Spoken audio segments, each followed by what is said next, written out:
sitting here with none other than the FAMU athletic director. How does it feel to be here in Atlanta, Georgia? Feels really good. Feels really good. I was here last year, of course, as a fan, but also just here because, of course, everyone knows that we are the reigning Celebration Bowl champion. So we're here as a champion for sure. Now, talk about that. You talk about being a fan. That's a catapult. That's a jump from a fan Yes. to being the AD. Talk about that difference and how that feels to go from fan to AD.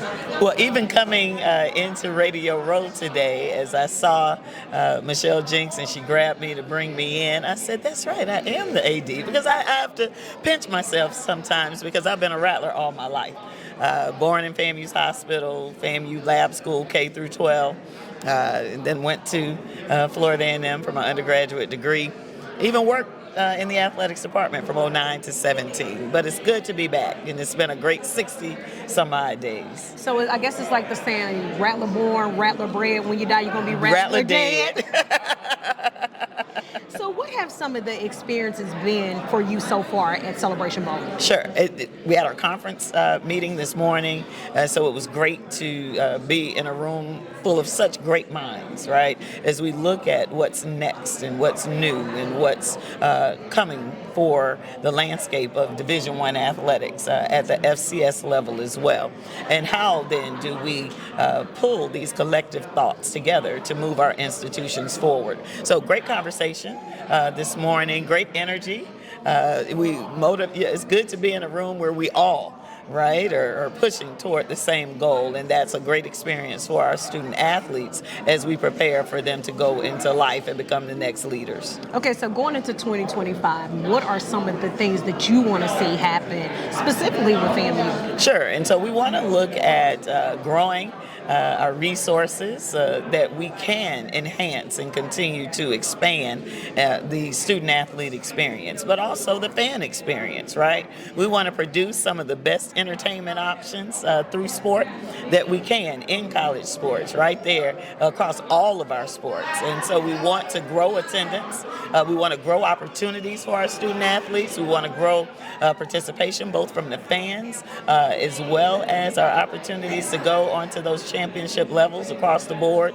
We want to increase awareness, right? Make people more aware of everything that we have to offer, from our sporting events to also the successes that our student athletes are having off the field and in the classroom as well. And then all of that is linked to resource and resource optimization and generating, again, those resources to grow our opportunities. And before I turn it over to Cal, I'm going to say shout out to the volleyball team. That's right. They just done their thing. So how proud are you of the volleyball team? Super proud of them.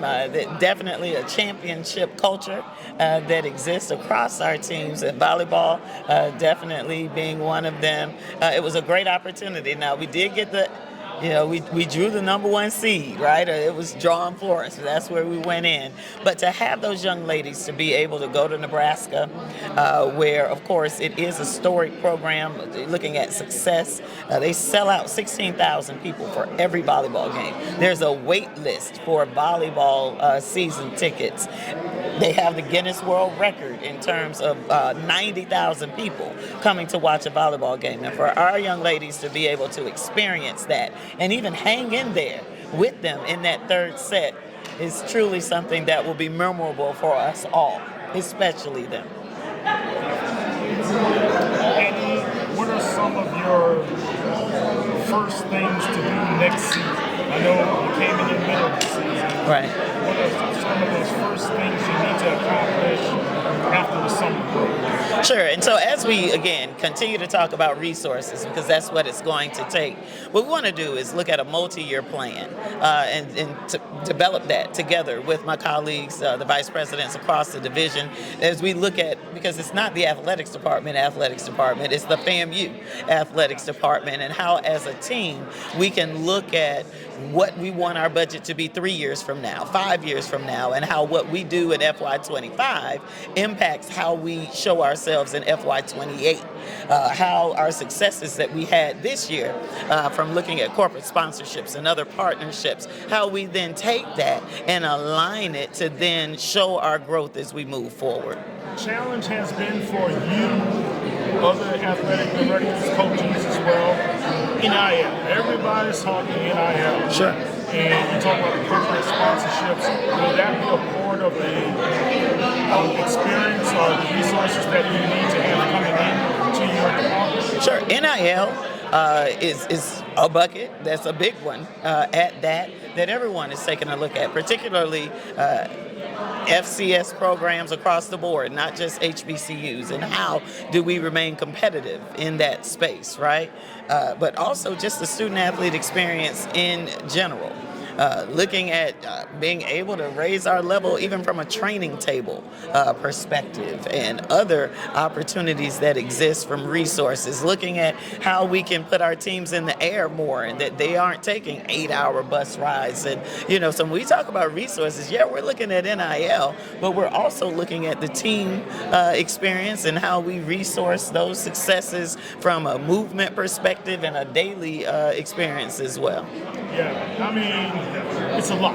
Yeah. And one thing I thought was interesting when Coach Belichick took the job over at North Carolina is that he laid out a whole strategic plan that the college and the state had to buy into. Sure. And I know that's one of the things I think you have a good understanding from your last position, that you understand from a statewide perspective. Right. How to get things accomplished.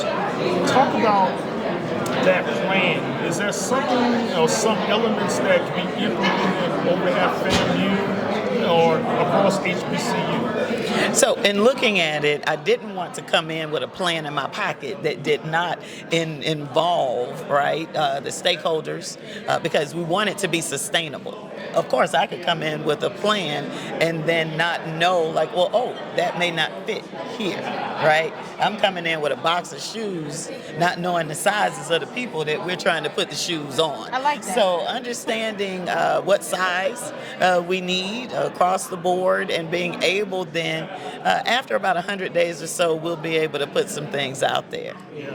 Well, I look forward to seeing what you're going to do. Yeah. I'm excited. I know the Rattler Nation is excited to have one of their own to be able to do what you do. But you have a great track record, you have a great passion, and most of all, you have a love for the Rattler Nation. Absolutely.